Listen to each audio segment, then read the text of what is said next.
Jadi kalau dalam tradisi agama itu silaturahim adalah menyambung sesuatu yang seharusnya tersambung.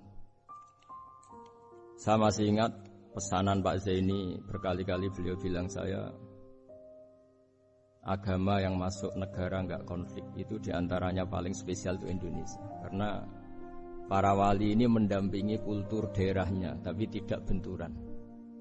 Misalnya kalau orang Jawa dulu pakai sesajen di sawah-sawah, katanya dimakan penunggunya. Ya penunggunya sawah itu kalau dulu ya pikirannya itu makhluk gaib. Di era modern ya penunggunya itu ya kambing, ayam itu. Jadi ya memang yang makan itu akhirnya. Tapi dulu itu aneh diistilahkan dimakan penunggunya. Kalimat penunggu itu apa ya gak jelas, apa dengan tanda petik apa penunggu betul gak jelas. Wali-wali datang tidak mengkafirkan itu, tapi terus dirubah jadi sedekah ke tetangga-tetangga. Jadi kultur itu enggak dilawan, tapi cukup diubah. Jadi makani demit menjadi sedekah ke tetangga. Nah cerita kurban juga seperti itu. Dulu tokoh-tokoh Quraisy penunggu Ka'bah itu dulu sudah ndak tauhid, sudah musyrik kalau dalam bahasa agama.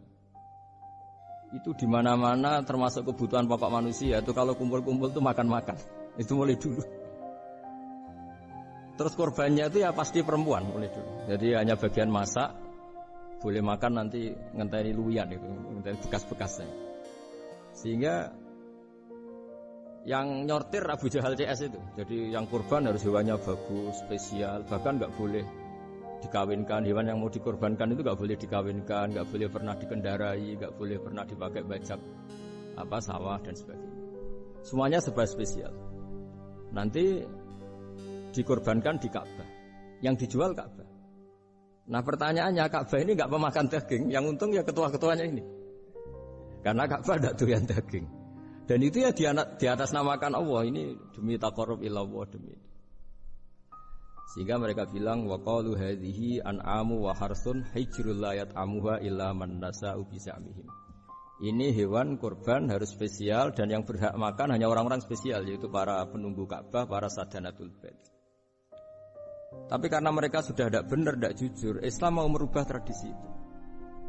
Tapi kalau tradisi itu dirubah, maka Islam akan terkenal pelit karena dari acara makan-makan menjadi tidak ada makan-makan.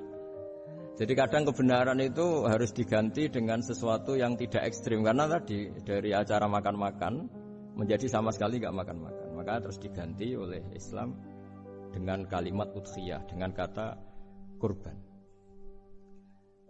Nah kenapa itu harus terjadi? Karena kurban itu sebetulnya syariatnya Nabi Ibrahim, di mana orang Mekah itu memang turunan Nabi Ibrahim. Sehingga sisa-sisa makan-makannya masih. Cuma mulai ada melenceng, ada sesajen, ada khurafat, ada bid'ah. Kemudian itu mulai masalah. Terus Rasulullah Muhammad SAW datang ingin benahi itu. Tapi yang dibenahi adalah menghilangkan kemusyrikannya, bukan makan. Karena memang agama ini itu kalau masalah kebenaran itu serius. Tapi di balik kebenaran ini yang perlu dicatat oleh semua yang mencintai agama ini, bahwa Allah itu tidak butuh taat kita. Dan Allah tidak akan gagal sebagai Tuhan karena maksiat kita. La tanfa'uhu ta'atuhum wa la tadurruhu maksiatuhum. Allah tidak akan ngefek ketika semua orang taat ya gak ngefek, semua orang maksiat juga gak ngefek. Karena Allah ini zat yang punya eksistensi sejati, sehingga hubungan kita dengan Allah itu tidak ngefek ke Allah, tapi ke kita sendiri.